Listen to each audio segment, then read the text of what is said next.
knew Wagner mercenaries had a heart. But the death of Yevgeny Prigozhin and his comrade Dmitry Utkin has cut them deep. They laid red carnations outside the Wagner headquarters in St. Petersburg, where Prigozhin grew up, became a violent criminal, was sent to prison, came out and ran a hot dog stand and a restaurant, and made friends with Vladimir Putin, all before starting the notorious Wagner private military company in 2014. It feels like losing a father. He was everything to us. We were always waiting for a word from him, our Uncle Zhenya.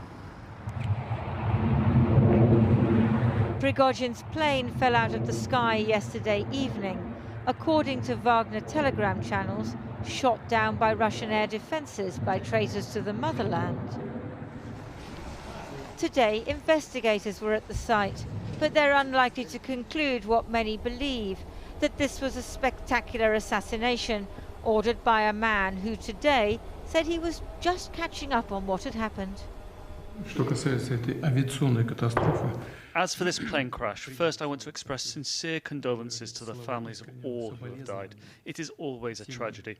And indeed, if there were people from the Wagner company, as the initial reports suggest, I'd like to say they made a significant contribution to our common cause of fighting the neo-Nazi regime in Ukraine.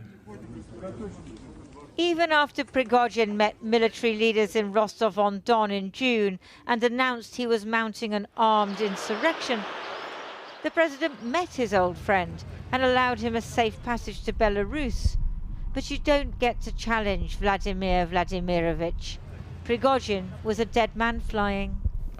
I knew Prigozhin for a very long time, since the early 1990s. He was a man with a complex destiny, and he made serious mistakes in his life. Earlier today, Putin met with tank crew who had destroyed Ukrainian armoured vehicles. Western leaders are looking on, hoping that Prigozhin's death reveals disarray within the Russian leadership, fatal divisions that will undermine the invasion of Ukraine. We know this pattern in Russia, in Putin's Russia. Deaths and dubious suicides, falls from windows that ultimately remain unexplained. This underlines the fact that a dictatorial power system that is built on violence knows only violence, at home and abroad. In Niger, in West Africa, some are still hoping that the Wagner group will come to save them. From what, it's not quite clear.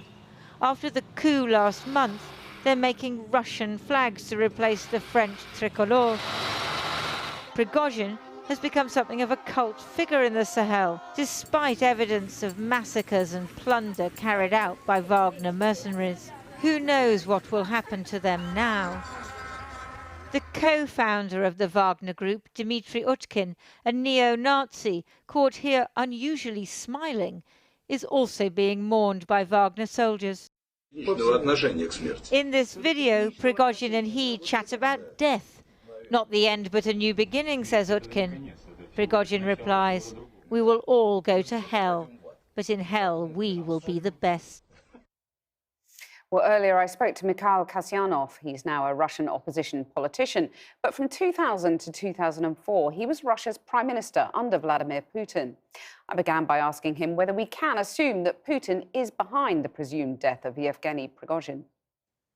Yeah, I have no doubt about that. That was inevitable that Putin would liquidate Prigozhin because of simple reason, just Putin is not capable to forgive. But Prigozhin created a big problem for Mr. Putin.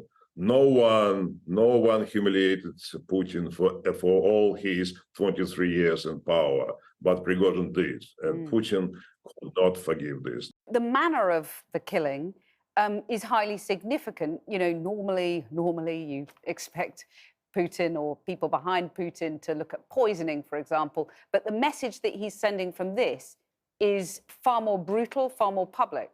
Everyone in ruling elite understand that that was Putin's desire and was Putin's instruction or whatever how you call it. It doesn't matter just in which form it went. But that was that Putin behind this. Absolutely sure. No one is doubting about that. Can Putin count on the loyalty of people within the Wagner group, or is it possible that Prigozhin becomes a martyr and, many other potential rivals, challengers to Putin now emerge?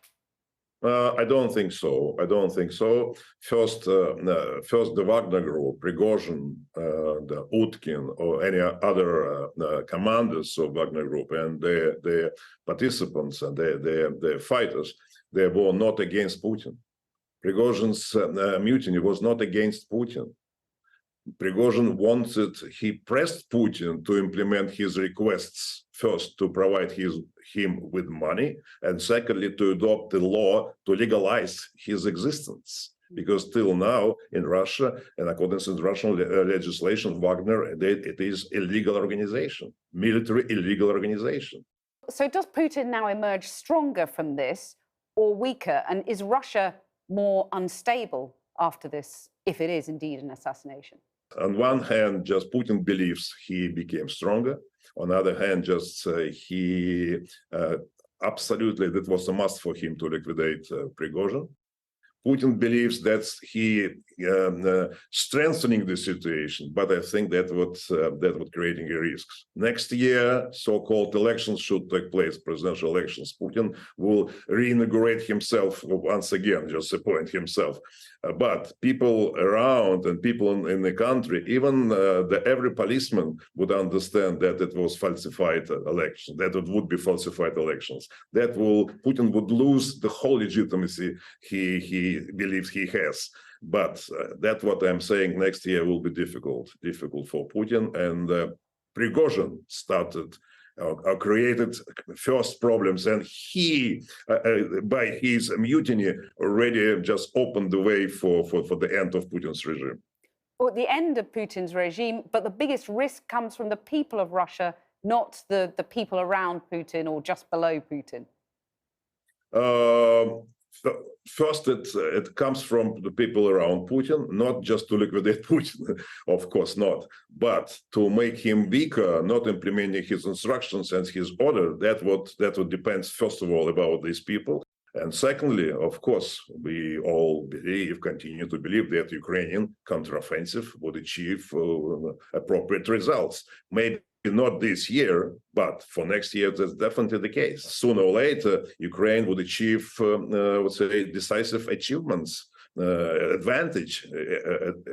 decisive advantage on the battlefield, and that would be creation of another fear in Russia, and Putin will be seen as weak, not pragmatic and successful leader, but as a fanatic. You just foresaw the end of Putin. How soon do you think? I believe that, as I said, next year, so-called presidential elections, just a reinauguration. It's not elections, it's just imitation of that. But Putin definitely wants and needs this because he wants to demonstrate to himself, to people around, and for majority of Russians that the whole Russia supports him. He will demonstrate the support like 80%, but in reality, people would start understanding more and more that they didn't vote for him, and that I'm saying his legitimacy would disappear in totality. And because of that result, I think that Putin would start realizing it soon, and I don't exclude he will step down by himself by the end of next year. It would depend also on the success of Ukrainian counteroffensive operation. Does Prigozhin's death make a ceasefire more or less likely? It does. There is no connection with it at all. That is internal. I would say settlement of the problems between two people here. Because I would say, in a criminal way, and criminal friendship and criminal settlement. Like The Godfather? Yeah, something like that. Mikhail Kastyanov, thank you very much. Thank you. Thank you, Vats. Candice Rondeau is director of the Future Frontlines programme at the New America Foundation and an expert on the Wagner Group. I spoke to her earlier and began by asking what the events of the last 24 hours could mean for the rest of the world beyond Russia. I think what it means is Vladimir Putin intends to make sure that there is never another challenge like we saw 2 months ago when Yevgeny Prigozhin marched on Moscow. And more importantly, I think it shows that he is still nonetheless determined to keep investing in these irregular paramilitary forces, but he'd like to see them a little bit more cogently operated. So you think that Russia will continue to send mercenaries across the world, as Wagner did, for example, across Africa? Oh, I don't think there's any doubt about that. Before there was a Wagner group, there were other types of mercenary organizations. We know that, for instance, the Moran Security Group was one of the first to deploy Dmitry Utkin out to Syria.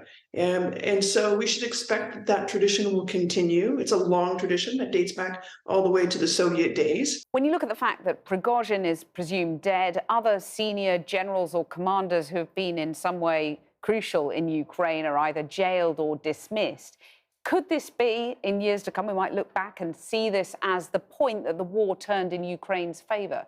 I think the war tipped in Ukraine's favor the minute that Yevgeny Prigozhin set foot on the pavement in his march to justice on June 24th of 2023.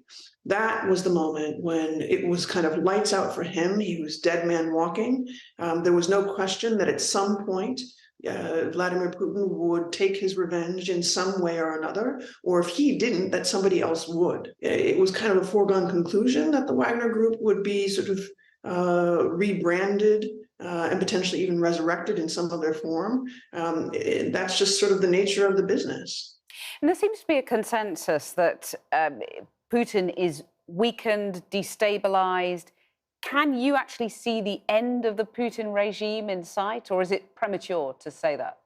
I certainly think that the Wagner Group episode in this season of Putin's downfall it certainly accelerates the path toward the expiry of his influence in Russia. There is no question that people close to Putin must be asking themselves, how long can this go on? How long can we allow this kind of shambolic management of national resources? And so they might be less willing to carry out his orders, but they're not going to be brave enough or foolish enough to try and topple him, are they?